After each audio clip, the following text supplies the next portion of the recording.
प्यारे बच्चों, मेरे हिसाब से आपकी पढ़ाई बहुत अच्छे तरीके से चल रही होगी। सिस्टमेटिकली आप पढ़ रहे हो, चीज़ों को याद भी कर रहे हो, रिवाइज भी कर रहे हो। बार बार देखें इन चीज़ों को, दौरान कार्य करते रहे, आप अच्छे से नोट्स बनाएं, रफ कॉपी के अंदर बार बार प्रैक्टिस करें। आज अपन गाउस के नियम के अनुप्रयोग पढ़ेंगे। पिछले लेक्चर के अंदर हमने गाउस का नियम पढ़ा था। गाउस का नियम क्या है, एक बार पहले उसके बारे में बात कर लेते हैं, वापस उसको रिवाइज कर लेते हैं और उसके बाद अपन उसके अनुप्रयोग पढ़ेंगे। यानी अनुप्रयोग जो पढ़ेंगे तो सारे अनुप्रयोग का मतलब ये हो गया कि उसमें सब में गाउस का नियम का उपयोग होगा। तो एक बार मैं बता देता हूँ गाउस का नियम क्या कहता है। आपको सूत्र लगाना आना चाहिए। गाउस का नियम कहता है किसी बंद पृष्ठ से, पृष्ठ कैसा होना चाहिए, बंद, उससे निर्गत जो फ्लक्स है, विद्युत फ्लक्स, उसका जो मान होता है, विद्युत फ्लक्स का सूत्र E.ds भी होता है। तो विद्युत फ्लक्स का जो मान होता है वो कुल आवेशों के बीजगणितीय योग का कितना गुणा होता है, 1/ε0 गुणा होता है। ये सूत्र आप इसको दिमाग में डाल दें। इस सूत्र का अपन उपयोग करेंगे और गाउस के नियम का उपयोग करके अपन कुछ विद्युत क्षेत्र की तीव्रता ज्ञात करेंगे कुछ निकायों के कारण। तो अपन जो अब है गाउस के नियम के अनुप्रयोग पढ़ रहे हैं और अनुप्रयोग के अंदर अपन विद्युत क्षेत्र की तीव्रता ज्ञात करेंगे।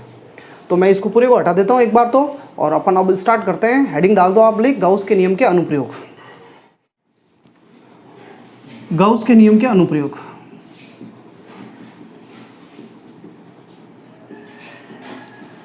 अनुप्रयोग, इसमें अपन सबसे पहला अनुप्रयोग पढ़ रहे हैं। फर्स्ट, सबसे पहला आप देखें इसको, पहले अनुप्रयोग को लिखना था ये, खैर आपको समझना है इसको अच्छे तरीके से। अगर पहले को आपने अच्छे से समझ लिया तो फिर आगे आपको कहीं समस्या नहीं आएगी। तो हम क्या कर रहे हैं, सबसे पहला अनुप्रयोग पढ़ रहे हैं किसी बिंदु आवेश के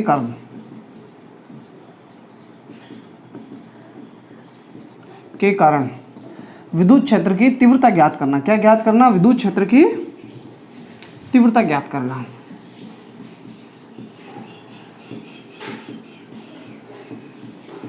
अब देखो बच्चों, ये अपन विद्युत क्षेत्र की तीव्रता जो है किसी बिंदु आवेश के कारण ऑलरेडी अपन निकाल चुके हैं। जैसे एक आवेश Q है, बिंदु O पे पड़ा है और R दूरी पे आपको अगर कहा जाए कि भाई विद्युत क्षेत्र की तीव्रता ज्ञात करो, तो आप इसको पहले ज्ञात कर चुके हो कि इस Q आवेश के कारण बिंदु P पर विद्युत क्षेत्र जो होगा, विद्युत क्षेत्र की तीव्रता कहो या विद्युत क्षेत्र कहो, जो विद्युत क्षेत्र E होगा उसका सूत्र जो निकाला था हमने, KQ/R² निकाला था। ये निकाला था सूत्र हमने। ये एक बिंदु आवेश का विद्युत क्षेत्र ही तो था। अपन ने बहुत सारे क्वेश्चन भी किए थे इसके, बहुत सारे इसको, इस सूत्र को अपन ने यूज़ भी किया था इसको। तो ये सूत्र अपन ने निकाला था, लेकिन ये जो सूत्र हमने पहले ज्ञात किया था ये कूलाम के नियम का उपयोग करके किया था। इस बार हम वापस यही सूत्र निकालेंगे, एक बिंदु आवेश के कारण विद्युत क्षेत्र ज्ञात करेंगे, लेकिन इस बार हम किसके नियम का उपयोग करेंगे, गाउस के नियम का। तो गाउस के नियम का उपयोग करके अगर आपको कहे कि विद्युत क्षेत्र ज्ञात करो आप, तो उसको कैसे ज्ञात करोगे, तो उसको निकालना अपन शुरू कर रहे हैं। उससे पहले आप एक थोड़ी सी लाइन लैंग्वेज लिख सकते हो। माना हमें पहले चित्र बना देते हैं अपन, ऐसा करते हैं। ये एक आवेश है, बिंदु O पे पड़ा है, आवेश का मान है +Q, और मुझे इससे R दूरी पर बिंदु P है, बिंदु P पर मुझे विद्युत क्षेत्र की तीव्रता ज्ञात करनी है। तो पहले आपको क्या करना है, गाउस का नियम तभी लग सकता है जब आवेश किसी बंद पृष्ठ के अंदर हो, चारों तरफ से घिरा हुआ हो किसी पृष्ठ से। तो अभी तो ये खुला है आवेश, इसके चारों ओर कोई पृष्ठ है नहीं, तो आप मन से खुद काल्पनिक रूप से एक पृष्ठ बनाओ। तो मैं इस आवेश Q को चारों ओर है ना ढकने के लिए एक गोलाकार पृष्ठ बना रहा हूँ। पृष्ठ हमेशा ऐसा बनाना है कि आवेश चारों तरफ से एक जैसा दिखे, ढका हुआ है ना। तो मैंने एक गोलाकार पृष्ठ बना दिया। इस गोलाकार पृष्ठ को आप कहोगे गाउसीय पृष्ठ। क्या कहोगे इसको, गाउसीय पृष्ठ, ठीक है। अब मैं क्या कर रहा हूँ, इस गाउसीय पृष्ठ के ऊपर मैं एक छोटा सा क्षेत्रफल ले रहा हूँ भाई, अल्पांश, इसको कहते हैं अल्प क्षेत्रफल, एक लघु अल्पांश क्षेत्रफल लिया मैंने। इस क्षेत्रफल की दिशा किधर होगी, तो इस बिंदु के ऊपर जो अल्पांश होगा उसकी दिशा जो होगी वो पृष्ठ के लंबवत होती है, आपको पता ही है। ये हमने गाउस के नियम के सत्यापन में भी देखा था। तो ds की दिशा जो है, ये पृष्ठ है, पृष्ठ ऐसे पड़ा है, इसके लंबवत जो है इधर की तरफ, पृष्ठ के लंबवत इधर की तरफ जो है ds की दिशा होगी। अच्छा, इस धनावेश के कारण विद्युत क्षेत्र किधर होगा, तो इस +Q के कारण इस बिंदु पे विद्युत क्षेत्र भी बाहर की ओर होगा। तो विद्युत क्षेत्र की दिशा भी कहाँ होगी, बाहर की ओर होगी। ये हमने पिछले लेक्चर के अंदर गाउस के नियम के का सत्यापन कर रहे थे, वहाँ पे हमने देखा था, यही चित्र बनाया था हमने। अब मैं थोड़ी सी लैंग्वेज लिख लेता हूँ। माना हमें +Q आवेश से R दूरी पर विद्युत क्षेत्र ज्ञात करना है, या विद्युत क्षेत्र की तीव्रता ज्ञात करनी है।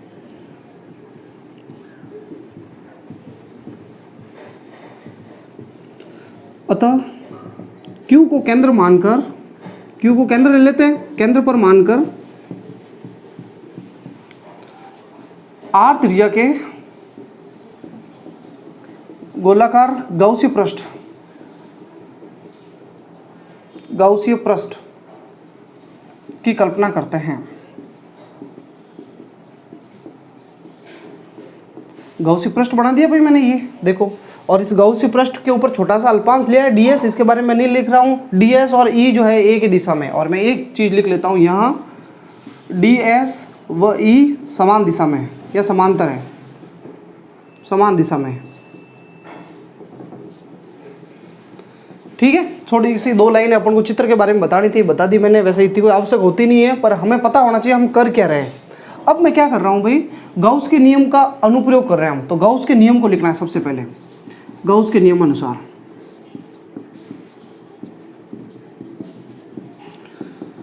जैसे आप गाउस का नियम लिखोगे भाई, तो ये पहले स्टेप में आपको नंबर मिलेंगे, चित्र के नंबर हैं। फिर उसके बाद आप गाउस का नियम लिखोगे, उसके नंबर है। क्यों? क्योंकि आपको पता है ये तो गाउस के नियम का ही अनुप्रयोग है। परीक्षा में प्रश्न ही ऐसे आएगा, गाउस के नियम का उपयोग करके बिंदु आवेश के कारण विद्युत क्षेत्र की तीव्रता ज्ञात करो। तो गाउस के नियम को लिखना है सबसे पहले, इसलिए हमारी सारे डेरिवेशन की स्टार्टिंग यहीं से होगी। अब हमें इस फ्लक्स से लेना देना नहीं है, मुझे फ्लक्स ज्ञात नहीं करना है, मुझे तो विद्युत क्षेत्र ज्ञात करना है। इसको और इसको, इन दोनों पदों को अपन आगे लेके चलेंगे। तो भाई मैं यहाँ पे क्या कर रहा हूँ, ये ई और डी एस है, पहले तो इनका डॉट हटा देता हूँ। जैसे आप डॉट हटाओगे ई और डी एस के बीच में से, तो क्या आएगा, कॉस थीटा आएगा। कॉस थीटा कितना आएगा, तो आप लोगों को पता है ई और डी एस दोनों समांतर है, इसलिए थीटा 0 डिग्री आएगा। Sigma Q upon epsilon not ऐसे ही पड़ा है। और यहाँ पे मैंने ना ई और डी एस दोनों क्या है भाई, समांतर, इसलिए थीटा का मान कितना आया, 0 डिग्री आ गया। और कॉस 0 का मान कितना होता है, कॉस 0 का 1, तो कॉस 0 की जगह आप 1 रख दो।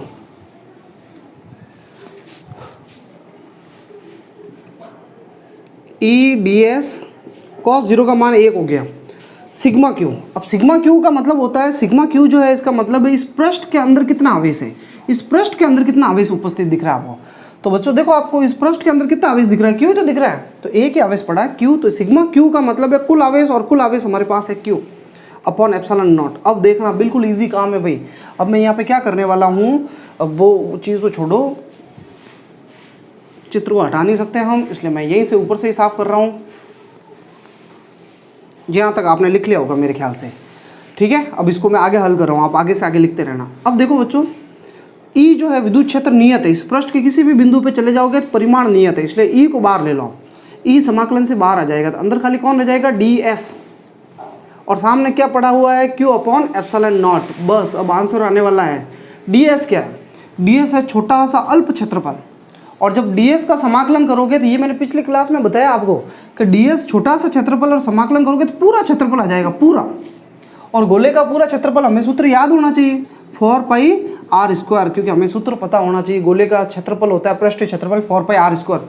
तो ds का समाकलन, ये पूरा समाकलन समेत, इसका मतलब है कुल क्षेत्रफल, और इस पूरे कुल क्षेत्रफल का मान मैंने कितना रखा है, 4 पाई r स्क्वायर, और ये q अपॉन एप्सिलॉन नॉट पड़ा है। अब मैं क्या कर रहा हूँ, मुझे e ज्ञात करना था, तो ई को यहीं छोड़ देता हूँ और इसको नीचे भेज देता हूँ। अब देखना यहाँ पे क्यू तो पड़ा है भाई, ऊपर ये क्यू पड़ा है, 4 नीचे आ जाएगा, पाई नीचे आ जाएगा, ये एप्सिलॉन नॉट पड़ा ही है भाई पहले से, और आर स्क्वायर भी नीचे आ जाएगा, ये 4 पाई आर स्क्वायर पूरा नीचे आ गया।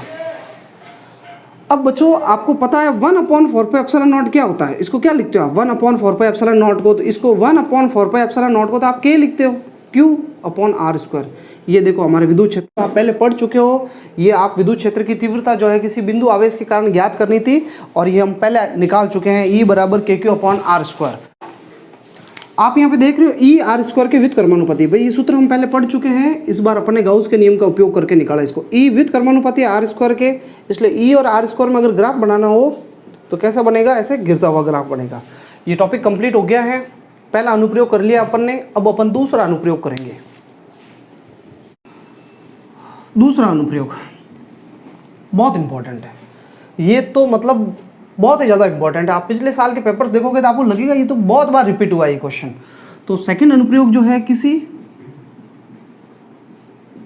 आवेशित गोलीय चालक कोश, कोश का मतलब होता है खोखला गोला, कैसा, खोखला गोला। अच्छा, इस खोखले की जगह ठोस भी हो सकता है ना, पर होना चालक चाहिए, चालक गोला होना चाहिए। अचालक होगा तो फिर आगे अपन देखेंगे। तो ये है ना, ठोस भी हो सकता है, ठोस गोला भी हो सकता है ना, ठोस भी हो सकता है, खोखला हो सकता है, ठोस हो सकता है। तो किसी आवेशित गोलीय चालक कोष यानी खोखला गोलीय कोष, खोखला गोलीय गोला भी हो सकता है, ठोस भी हो सकता है, के कारण विद्युत क्षेत्र की तीव्रता ज्ञात करना। क्या ज्ञात कर रहे हैं हम? विद्युत क्षेत्र की तीव्रता।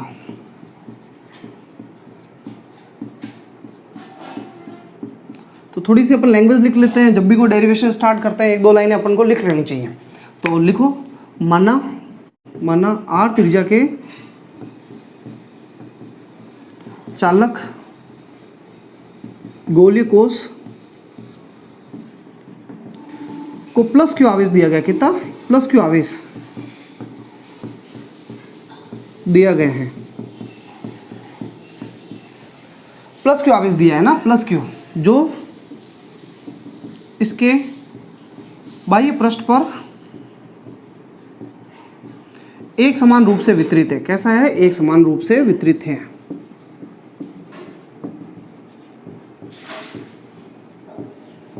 हमें निम्न स्थितियों में विद्युत क्षेत्र ज्ञात करना है। निम्न स्थितियों में विद्युत क्षेत्र ज्ञात करना है। क्या ज्ञात करना है आपको? विद्युत क्षेत्र करना है। ये लैंग्वेज आप एक बार लिख ले, आप फिर मैं समझा रहा हूँ, इसको मैं थोड़ा साफ कर लेता हूँ। यहीं पे मेरे को डायग्राम बनाना है। तो अब अपन को एक गोलीय चालक के कारण विद्युत क्षेत्र ज्ञात करना है। सबसे पहले अपन विद्युत क्षेत्र उस गोलीय चालक के बाहर ज्ञात करेंगे। कहाँ पर ज्ञात करेंगे? बाहर स्मॉल आर दूरी पे ज्ञात करेंगे। और ये जो स्मॉल आर दूरी है वो इसकी त्रिज्या कैपिटल आर से बड़ी है। तो अपन अभी देखने वाले हैं। पहले आप ये लिख लो, मैं इसको रफ कर रहा हूँ, आप हेडिंग ये बाहर डाल देना और फिर नीचे आपको एक चित्र बनाना है। बाहर लिख के हेडिंग डाल देना, बाहर ब्रैकेट में लिख लेना small R greater than capital R. फिर उसके बाद जो है अपन डेरिवेशन शुरू कर रहे हैं, डायग्राम बना रहे हैं। देखो, ये एक गोलाकार चालक है। देखो, एक चालक की विशेषता ये होती है, जब ये चालक है भाई कैपिटल आर त्रिज्या, ये खोखला भी हो सकता है और भरा हुआ भी हो सकता है, पर है चालक है। अगर आपको ठोस गोला भी दे दे और चालक दे दे तो आपको इसी तरीके से डेरिवेशन करना है पूरा। और अगर कोस दे दे, खोखला गोला दे दे, तब भी आपको ऐसे डेरिवेशन करना है। एक चालक की विशेषता ये होती है, जब आप उसको आवेश देते हो तो पूरा आवेश जो है इसके बाह्य पृष्ठ के ऊपर ही रह जाता है, अंदर नहीं जाता है। चालक के भीतर आवेश नहीं जाता है।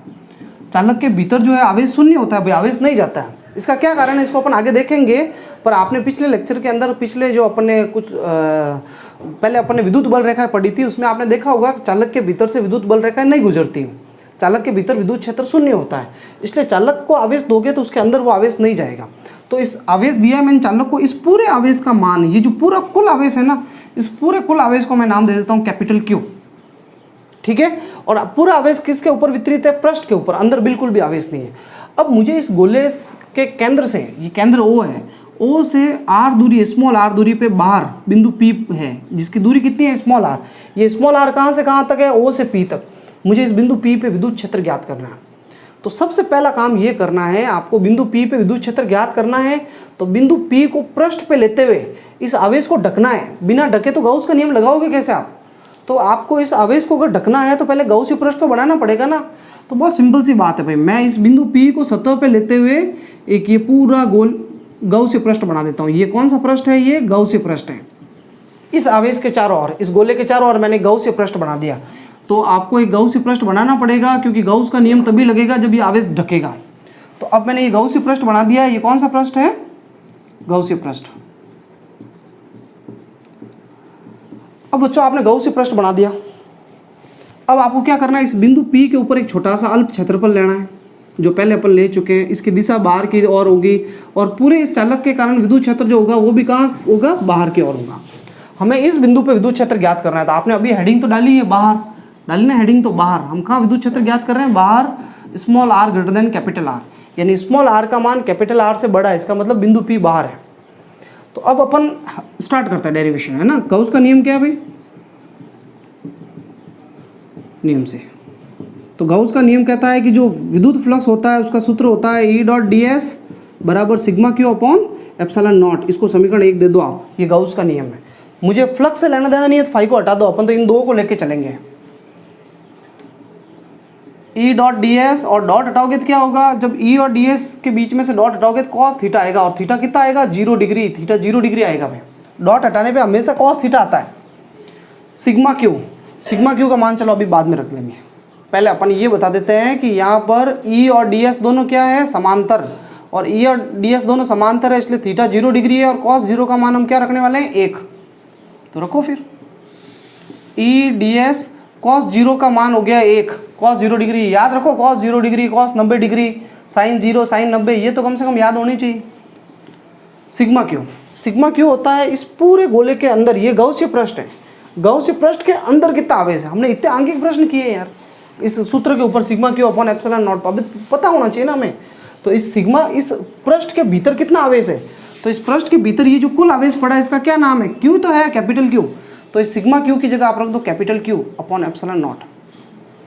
अब ई को ले लो बाहर, तो अंदर रह जाएगा ds Q upon epsilon not. और बच्चों देखो अंत में जो मैं आपको पहले बता चुका हूँ, ds का मतलब है छोटा सा क्षेत्रफल, ये छोटा सा इसका है ना गौसीय पृष्ठ का, इसका लेना देना नहीं है अभी मुझे, क्योंकि ds किसके ऊपर लिया है, इस गौसीय पृष्ठ के ऊपर लिया हुआ होता है हमेशा, ठीक है, इससे अंदर वाले से कोई लेना देना नहीं है।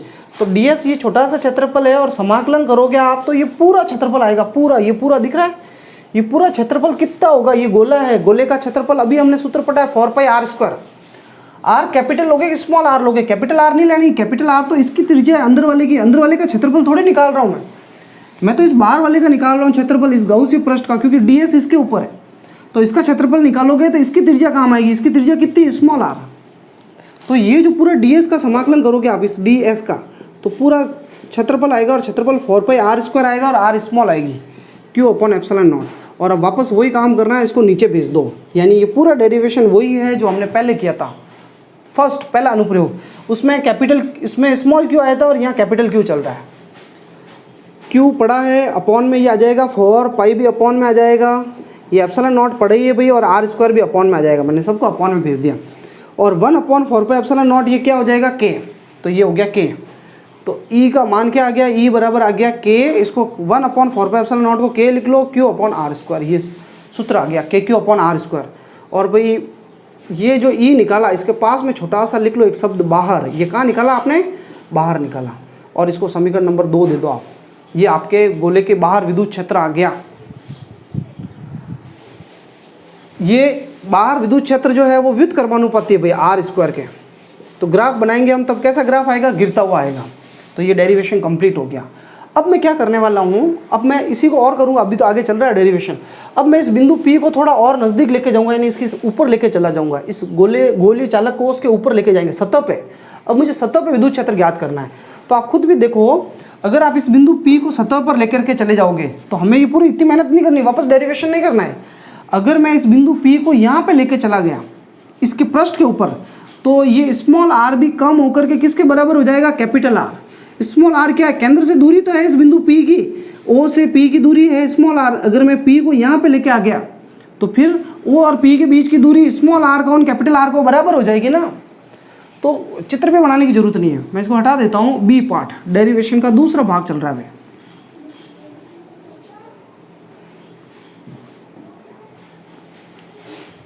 अब दूसरा पार्ट चल रहा है, अभी तो चल रहा है डेरिवेशन बाहर, यानी सतह पर। अब हम कहाँ ज्ञात करेंगे, सतह पर विद्युत क्षेत्र।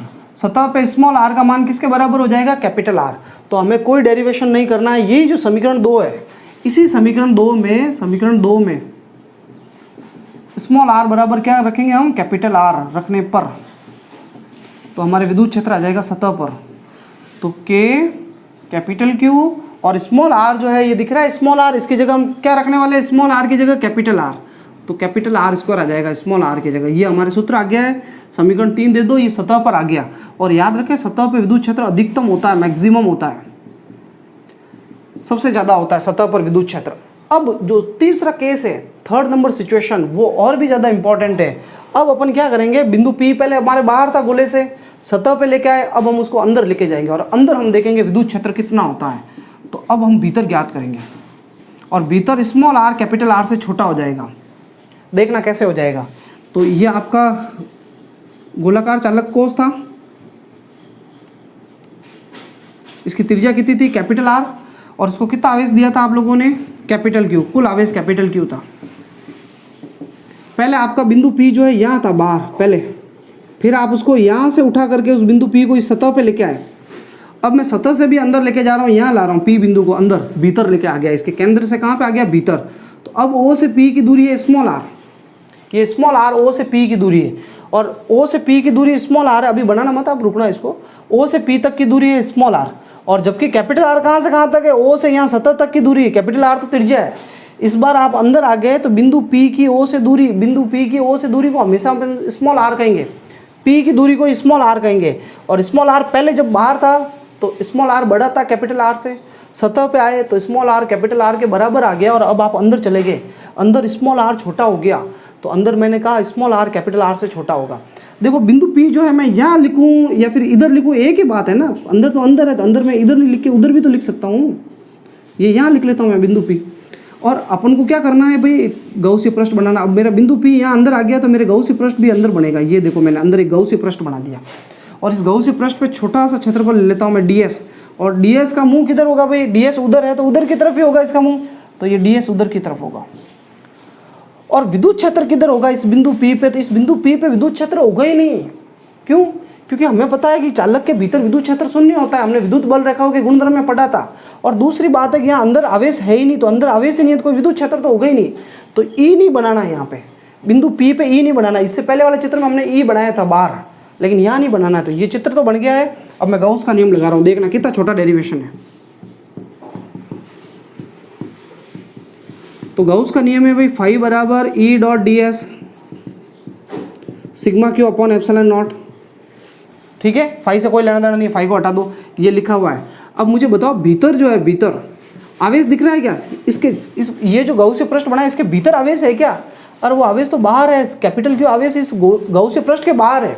और हमने पहले बहुत सारे क्वेश्चन भी किए कि बाहर वाला आवेश कोई काम का नहीं है, इसलिए हमें पता है सिग्मा क्यू का मान शून्य है, आवेश जीरो है। देखो एग्जामिनर इस चीज़ को देखेगा, इसका आधा नंबर होता है जब अगर आपको भीतर विद्युत क्षेत्र ज्ञात करने को कहा जाए, बाहर निकालना है फिर भीतर भी निकालना, तो इस चीज़ के नंबर है, ये चीज़ होनी चाहिए, क्योंकि मेन यही है।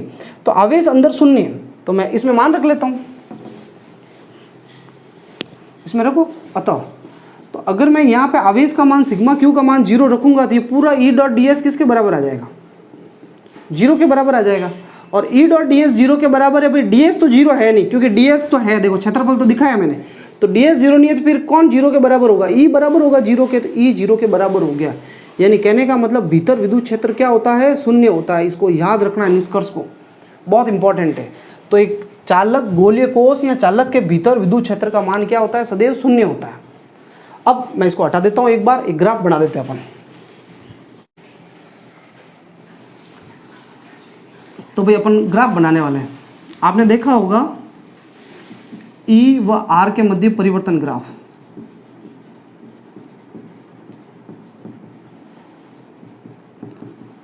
आपने देखा होगा बाहर विद्युत क्षेत्र जो था वो व्युत्क्रमानुपाती था, सतह पर विद्युत क्षेत्र जो है वो अधिकतम था, K Q upon R square maximum, और भीतर विद्युत क्षेत्र जो है भीतर क्या था, जीरो था।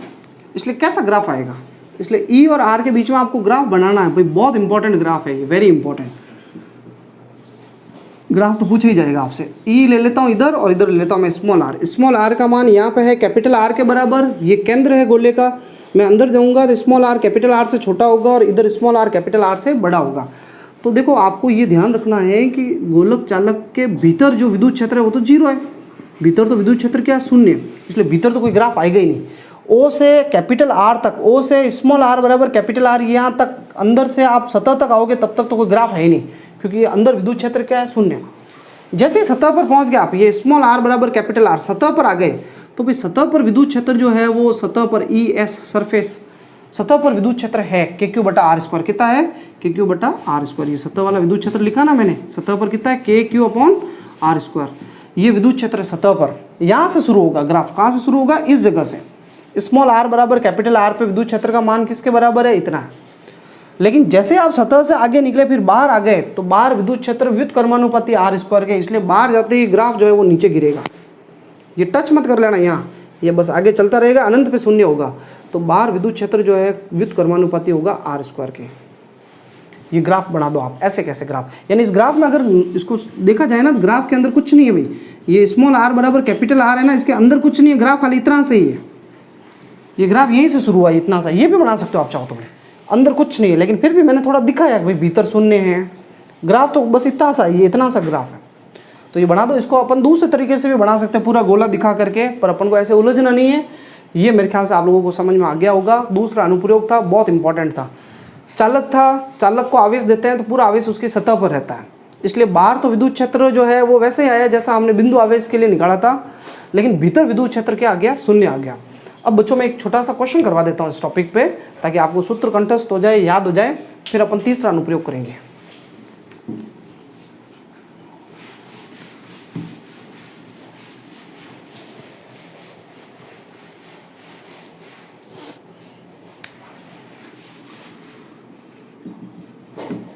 क्वेश्चन है, किसी आवेशित चालक गोलीय कोश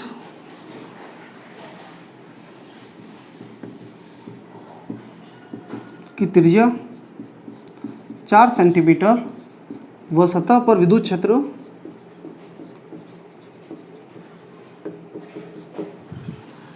10 वोल्ट प्रति मीटर है।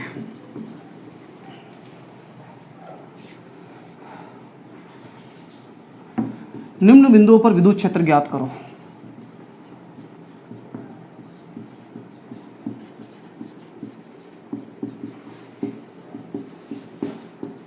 अब निम्न बिंदुओं में सबसे पहला बिंदु है स्मॉल आर बराबर, त्रिज्या कितनी 4 है, 6 सेंटीमीटर पे, और एक निकालना है स्मॉल आर बराबर 2 सेंटीमीटर पे। इन दो जगहों पे आपको विद्युत क्षेत्र ज्ञात करना है। तो अपन इस क्वेश्चन को सॉल्व करना शुरू करते हैं। देखो त्रिज्या कितनी दी है, आपको दिया गया है जो लिख लो भाई, खाली मात्र त्रिज्या दी गई है।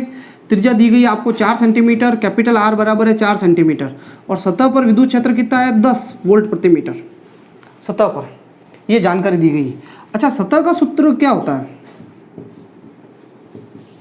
सतह पर विद्युत क्षेत्र का सूत्र होता है KQ बटा R स्क्वायर होता है। समीकरण 1 देके रोक दो इसको। अब मैं पहला क्वेश्चन कर रहा हूँ, मुझे 6 सेंटीमीटर पे निकालना है। 6 सेंटीमीटर, त्रिज्या है 4 सेंटीमीटर, और आपको निकालना 6 सेंटीमीटर पे, तो 4 से तो 6 बड़ा है ना, तो 6 सेंटीमीटर दूरी पे निकालना है भाई। गोले का त्रिज्या तो है 4 की, और आपको कहे केंद्र से 6 सेंटीमीटर दूर जाओ, तो 6 तो फिर बाहर आ गए ना गोले से, तो बाहर विद्युत क्षेत्र निकालना है। तो बाहर का मतलब हो गया आउटसाइड। आउटसाइड विद्युत क्षेत्र का सूत्र क्या है, KQ बटा स्मॉल R स्क्वायर। मैं पहला क्वेश्चन कर रहा हूँ, सबसे पहला फर्स्ट। तो बाहर विद्युत क्षेत्र का सूत्र है KQ बटा R स्क्वायर, और ये ज्ञात करना है। तो मैं इसको समीकरण 2 दे देता हूँ। अब मैं क्या कर देता हूँ, मुझे आवेश नहीं दिया गया है, Q का मान नहीं है, तो मैं क्या कर लेता हूँ, 2 में 1 का भाग दे देता हूँ। तो देखना कैसे भाग दोगे, ये आउट तो लिखा हुआ है, इसके नीचे तो आ जाएगा ES सतह वाला सरफेस, और ये क्या लिखा हुआ पूरा पूरा उतार दो, KQ बटा स्मॉल R स्क्वायर और KQ बटा कैपिटल R स्क्वायर। KQ से KQ कट गया, ये कैपिटल R स्क्वायर पूरा ऊपर जाएगा, capital R square upon small R square. अब बस मान रख दो, आप मान रख दो, उत्तर आ जाएगा। मैं ये वाला हटा रहा हूँ, है ना। देखो R का मान इतना है, कैपिटल R का ES का मान इतना है, ये मान रख दो आप। तो रख रहा हूँ मैं, देखना। तो E आउट तो मुझे पता ही नहीं, बाहर तो विद्युत क्षेत्र मुझे पता ही नहीं है ना। ES सतह पे विद्युत क्षेत्र कितना दिया था, सतह पे दिया था 10, तो इसके नीचे वाले की जगह रख दो 10। फिर कैपिटल R है त्रिज्या का मान दिया हुआ 4 सेंटीमीटर, और 4 का स्क्वायर हो जाएगा। सेंटीमीटर को मीटर में बदलने की जरूरत नहीं है यहाँ पे, क्योंकि अनुपात है। स्मॉल R का मान कितना है 6 सेंटीमीटर, ये भी 6 में, तो स्मॉल R का स्क्वायर है तो स्क्वायर लग जाएगा। ये नीचे स्मॉल R का मान 6 है, 6 का स्क्वायर हो गया, कैपिटल R का मान 4 है, 4 का स्क्वायर हो गया। ठीक है, विद्युत क्षेत्र त्रिज्या के व्युत्क्रमानुपाती होता है। बाहर निकालना है तो बाहर वाली त्रिज्या अपॉन में आ रही, ये सतह पे निकालना है, सतह नीचे आ रहा है विद्युत क्षेत्र, तो ये कैपिटल R स्क्वायर ऊपर आ रहा है, व्युत्क्रमानुपाती आते हैं ऐसे। ये इसका लिए ये नीचे आ रहा है, इसके लिए ये ऊपर आ रहा है। स्क्वायर कर दो भाई, 4 का स्क्वायर हो जाएगा 16, और 6 का स्क्वायर आ जाएगा 36। कितने का भाग जा रहा है, 2 का मतलब 4 का डिवाइड कर दो, तो ये 4 हो गया और ये 9 हो गया। अब इस 10 को खाली इधर भेज दो, तो E आउट कितना आ जाएगा, ये 10 इधर गया, 40 बटा 9, 9 का इस 40 में भाग दे दो भाई, 9 चौक 36.4 लगाया 4 ठीक है वोल्ट पर मीटर, ये आंसर आ जाएगा। बस ये आ गया आंसर आपके। तो ये क्वेश्चन हमारे कंप्लीट हो गया। अब अपन जो अगला टॉपिक करेंगे उसमें अपन क्या करेंगे, तीसरा अनुप्रयोग करेंगे, और वो भी इम्पॉर्टेंट है। कोई न कोई एक अनुप्रयोग हर साल आता रहता है, तो इसको आप देखें अच्छे से, प्रैक्टिस करें इसकी। अगला अनुप्रयोग अपन अगले लेक्चर के अंदर करेंगे। Thank you.